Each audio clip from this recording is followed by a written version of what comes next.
So far in our introduction to Python, we've been mostly looking at singular data values, things like the string Python or just the number 3.14. But as you know, in data analysis, typically we have larger data structures, larger data collections. In this lesson, we're going to look at the building blocks for creating these data structures in Python.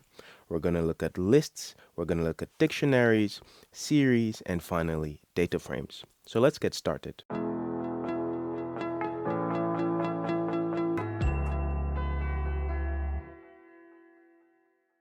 As usual, we're going to start by opening a new Colab notebook. I have mine open there, and I'm going to call this one data_structures. So here is our list of learning objectives. If you want, you can pause the video and read through these, but we're going to come back to them at the end of the lesson. For now, let's create a new text section and call it imports. And beneath that, in a code section, let's import the library that we need. And for this, we only need one library. It's called Pandas, and it's the library that manages data frames in Python. So let's type import pandas. And generally, in the Python ecosystem, people use the alias PD for pandas. So import pandas as PD. And let's run that. And I'm going to go ahead and hide the top section of my Google Colab notebook here, so I have a bit more real estate. Now I'll open a new text section and call it Python lists. This is the first data structure we're going to look at. And so I'm going to give a very colloquial definition of a list. A list is like an ordered container, okay, that can hold different types of information, different types of info. Let's make a very simple example shopping list. So I'm going to type shopping equals, and the syntax to create a list is a square bracket. So square bracket, open and close.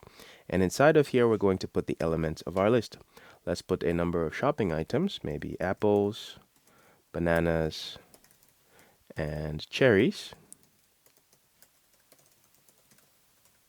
And on a new line, I type shopping so I can display the value of this list. And as you can see, we have a nicely created list of apples, bananas, and cherries. Now let's see how we can work with this list.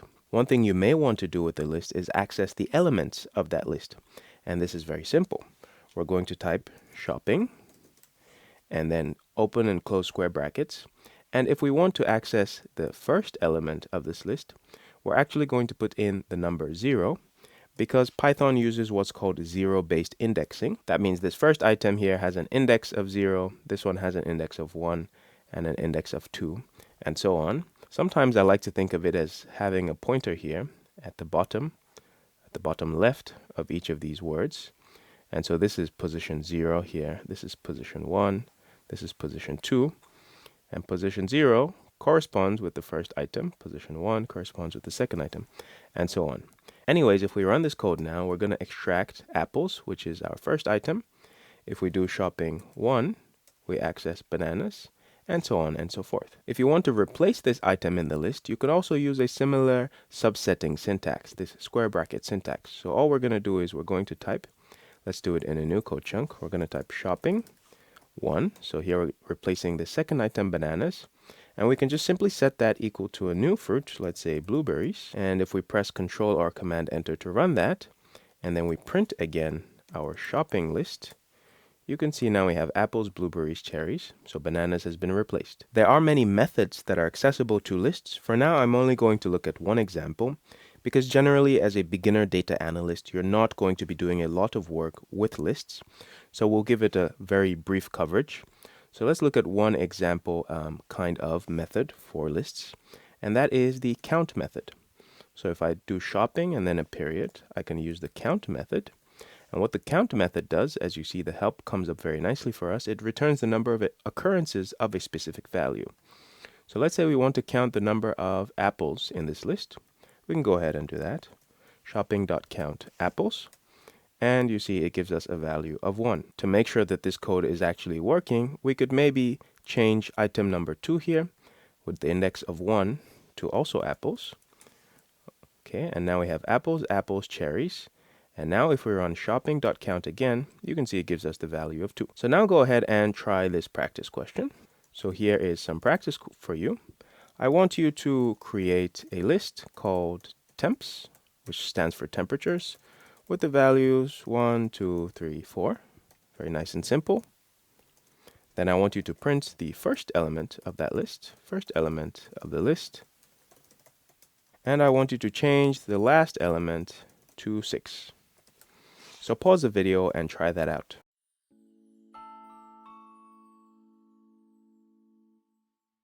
Now let's open a new text section and create a section called Python Dictionaries. And let's give an informal definition or explanation of a dictionary. I'm going to say dictionaries are like labeled storage boxes for data. Storage boxes for data. And each piece of data has a unique key. You can think of that as the label, which helps identify a specific value. Okay? So you're going to have key value pairs in dictionaries. Let's see a brief example. We're going to create a dictionary of grades, and we're going to initiate it using these curly braces here. Hopefully you know where to find these on your keyboard. So curly braces, and let's create 3 example students, and we're going to say that Alice has a grade, so Alice colon 90. Alice has a grade of 90, and let's put spaces here just to follow the convention. Then we put a comma to separate this piece of data from the next one. And we're going to say the next student, Bob, is not as good, and he has a grade of 85. And the final student, Charlie, is the worst of the bunch, and he has a grade of, let's say, 70. So notice that because these are strings, they go in quotes, but this is a number, so it can stay outside of quotes, right? Now let's run this to define our grades object. And we can also print it out to display it on the screen. So there we have our nice dictionary. Now, in order to access the elements of this dictionary, let's see what syntax we're going to need. So remember, for the list, we did something like this, maybe grades and then square brackets, element number 1, which has an index of 0. If you try to run this, you see it doesn't work. So in order to access the elements here, we're going to use the keys. All right, so we're going to say, for example, grades, Alice, and this lets us access Alice's grade of 90. Or you could try grades of Bob, and we get Bob's grade of 85. And we can modify existing values using a similar syntax. So let's change Charlie's grade maybe. Grades for Charlie. Let's change it to 75. Maybe there was a mistake. And let's print that just so we can make sure it works. So now you see Charlie's grade has been changed to 75. Now finally, we can add a new element to this dictionary using similar syntax here. So let's add a 4th person. Let's give them a name starting with D, just to follow our trend. So we're going to say the grades for, let's say, Donald. All right, and let's say he got a score of 50. And if we run this, we have now added an element to grades for Donald. Let's print it out so we can see the output. So there's our 4th element there, Donald with 50. So that's a very brief introduction to dictionaries. Again, we stay very surface level since these are not the primary data structures you'll be working with as a Python beginner data analyst. So we stay very surface level. Let me give you a practice question. I want you to create a dictionary called prices, with the following key value pairs, I want an apple to have a price of 0.5. I want a banana to have a price of 0.25, and I want an orange to have a price of 0.75. Okay. Then I want you to print the price of an orange using the key. I want you to add a new fruit, a new fruit called grape, with the price of 1.5. And I want you to change the price of a banana to 0.3. So that's lots of questions. Pause the video and try those out.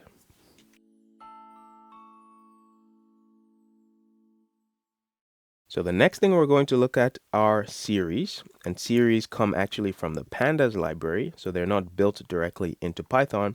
They come from this external library Pandas, which we imported at the start of our script. Let's open a new section and call it series, or maybe Pandas series, and we can give a brief description of Pandas series. We're going to say series are similar to lists, but with additional features useful for data analysis. And we open a new code section and let's define our first series. So I'm going to define an example series called temps for temperatures. And in order to create a series, what we're going to do is we use the pd.series function. Remember, PD is the alias for pandas that we imported all the way at the top here. So make sure you ran that piece of code.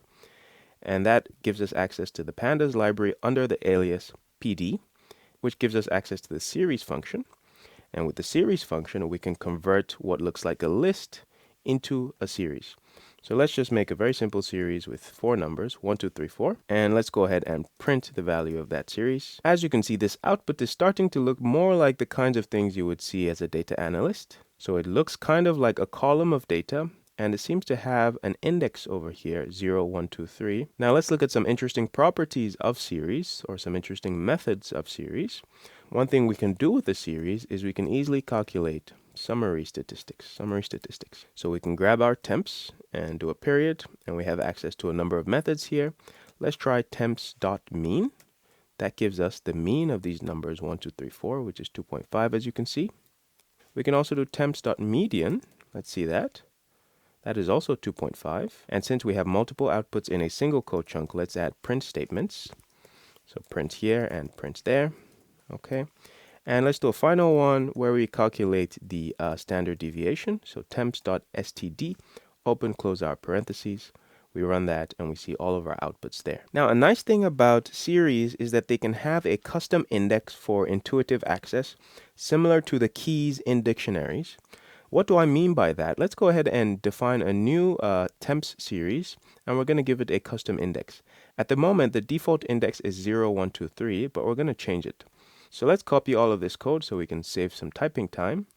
And I go down and make a new code section. And maybe we can add a comment here to explain what we're doing. Here we're going to add a custom index. Now, in order to add a custom index here to this series, I'm going to put a comma after the definition of the list.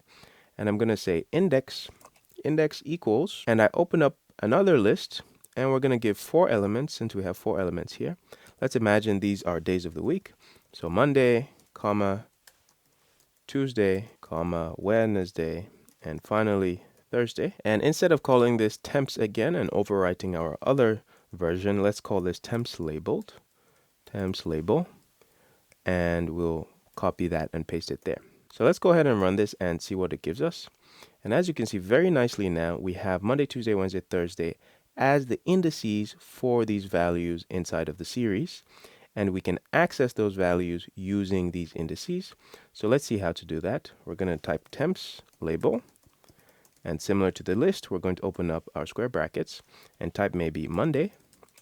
And that gives us the value of 1, Tuesday, the value of 2, and so on. We can still access it with the numerical indices. So remember that Tuesday now is going to have the index of 1. So if you want to access it that way, you can also do that. Okay, but now that I ran this, I see that there is actually a future warning that's saying that treating keys as positions is deprecated, and in a future version, it will no longer work. Interesting. So don't do that. If you already have labels there, then you should use only the labels. So let's put Tuesday back there, and we have that. Here's another practice section for you. Okay, I'm going to call it practice. And I notice I've been using double hashtags for the practice questions. You may be wondering whether to use single or double hashtag for your code comments. It doesn't really matter. Sometimes I prefer the double hashtags because they look somewhat neater, but you could have as many hashtags as you want or as few hashtags as you want, up to just 1. It has to be at least 1 hashtag. Okay, let's do our practice question. I want you to create a series called rainfall, or let's call it rain. With the values 5, 4, 3, 2, 5, 4, 3, 2. And I want you to get the mean and median rainfall for those 4 values. So pause the video and try that out.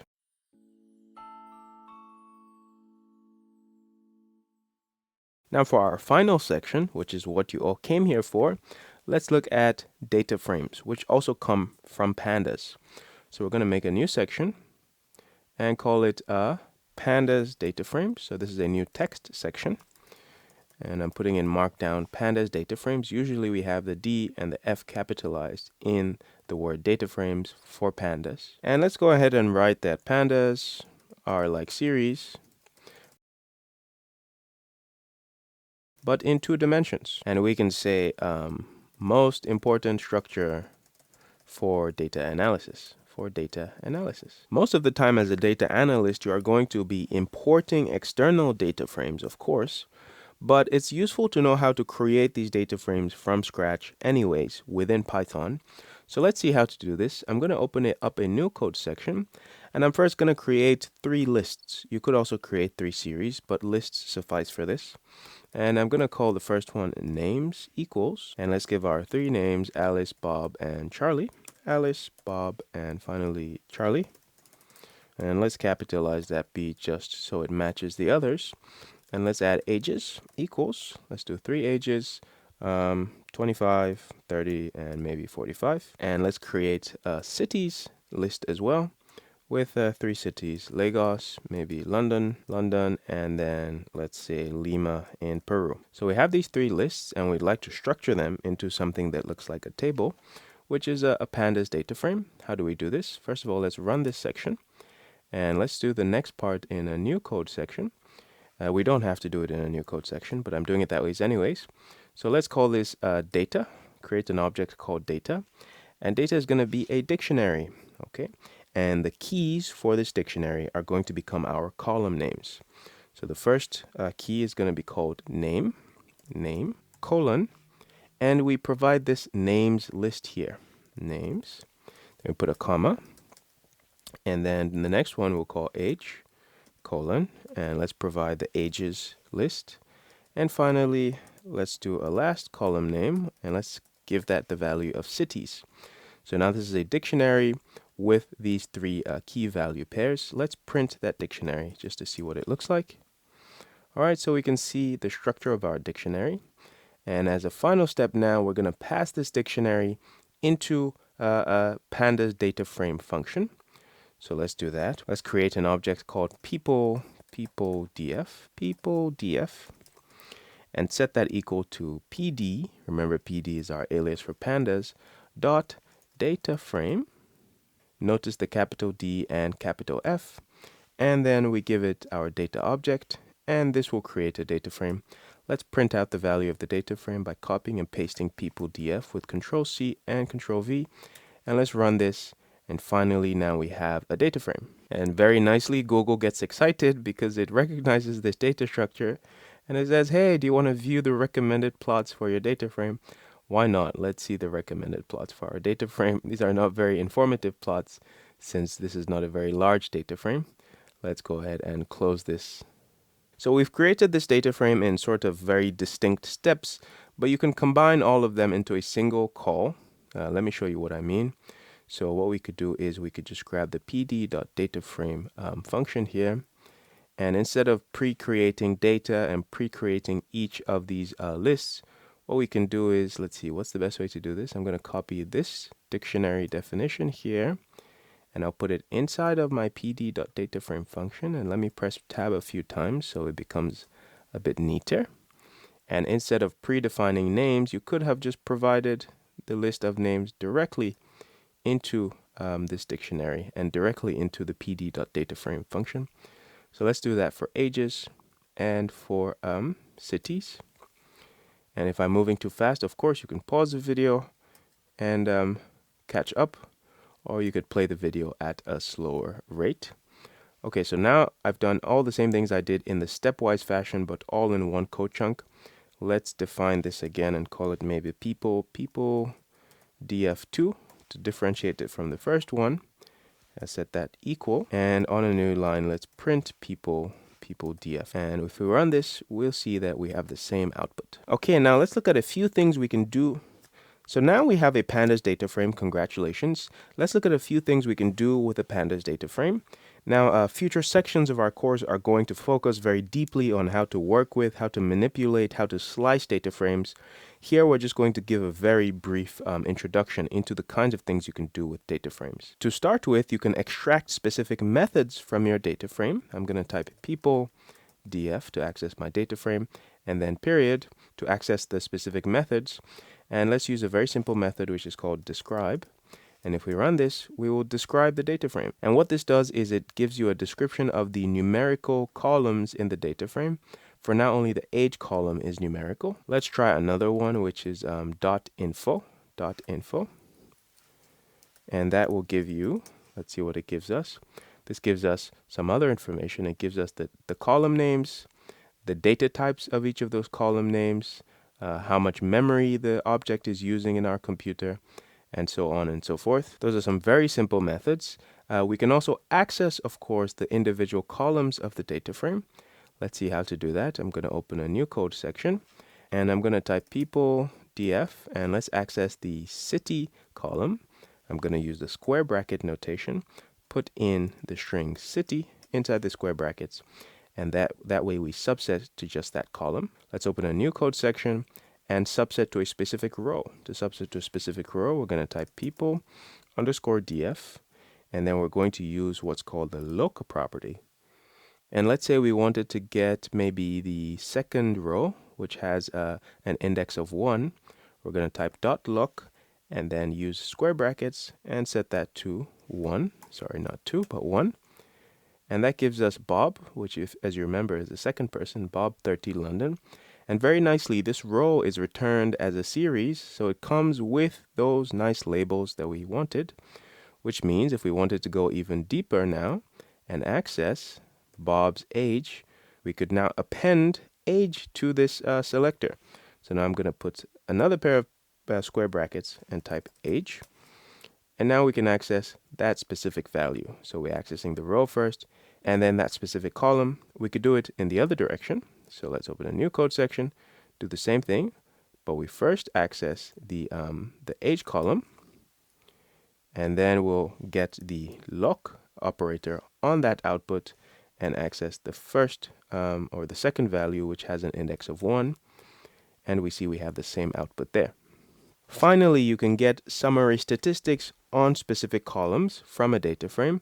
Let's see how we can do this. We're going to type people df, and let's get the mean age. So I'm going to subset to column age. So type this, and then we can access the method .mean. Since this is a series, we can access the mean method. If we run this, we have the mean age here, which kind of makes sense given our values. Yeah, let's make sure that makes sense indeed. And just for good measure, let's also try the median age, and we can see that's 30. Since we have two values here, let's print the both of them and press Control or Command Enter to run the code. So that's a very brief overview of the kinds of things you can do with data frames. Don't panic if much of this hasn't stuck in your head yet. We're going to be working with data frames for much of this course, and you'll get much more familiar with how to manipulate and work with these data structures. For now, go ahead and do this simple practice question. Let's make a new section and call it practice. And I want you to create a data frame called students, and it's going to have three columns. The name, their ages, and their grades. And you can use the values that we set for the initial student dictionary here. Okay, so these are going to be their names and grades, and you can pick their ages. Okay, so let me paste this in. So use these names and grades. So Alice should be 90, Bob should be 85, and Charlie should be 70. And let me get rid of these colons so you don't get confused. And you pick the ages. Now some extra manipulations you should do are to show only the grade column. Okay, so using the subsetting syntax that we've seen above. Then calculate the average age of the students. And finally, display the row for Bob. That's a lot of questions to get your brain flowing and thinking about data frames. Pause the video and try those out.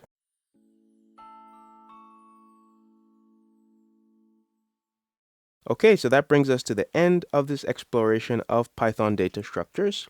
Hopefully now you feel familiar with these learning objectives. You can now create and work with lists and dictionaries. Remember that lists are just collections of ordered information, and dictionaries are those key value pairs that we talked about. Now you understand how to work with series. Remember that series are kind of like fancy lists with specific methods and properties that make them amenable for data analysis. And you also understand a little bit about Pandas DataFrames, which are similar to the tabular data structures that you are most familiar with. So congrats on getting through this lesson. You now have the basic tools and the basic vocabulary to start working with real data sets in Python. I wish you the best of luck on the journey, and I'll see you in the next video. Bye-bye.